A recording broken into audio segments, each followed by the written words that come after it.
त्या दर्शनासाठी जे आहे ते देश विदेशातून लाखो साई भक्त या ठिकाणी येत असतात. दर्शन घेताना जे ते बाबांना समाधीवर जे आहे ते हार फुलं अर्पण करत असतात. ही हार फुलं बाहेरून घेताना जे आहे ते काही दुकानदारांकडून जे आहे ते मोठ्या प्रमाणावर रक्कम जी आहे ती वसूल केली जायची, म्हणजे ती फसवणूकच होती, लूट होती.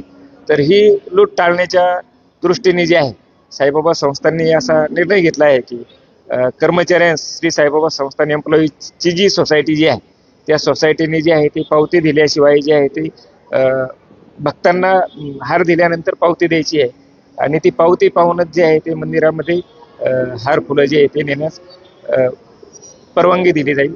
जी पावती देणार आहे त्याचे रेट सुद्धा जे आहेत रेट बोर्ड सुद्धा त्यांना लावायला सांगितलेलं आहे. म्हणजे जो रेट बोर्ड आहे त्याच्यानुसारची ज्या किमती ज्या आहेत त्या किमतीनुसारच पावती जी आहे ती हार फुलं घेतल्यानंतर भक्तांना देण्यास सांगितलेलं आहे आणि ती पावती पाहूनच जे आहे ते मंदिरात भक्तांना हार फुलं नेण्यास प्रवेश दिला जाईल.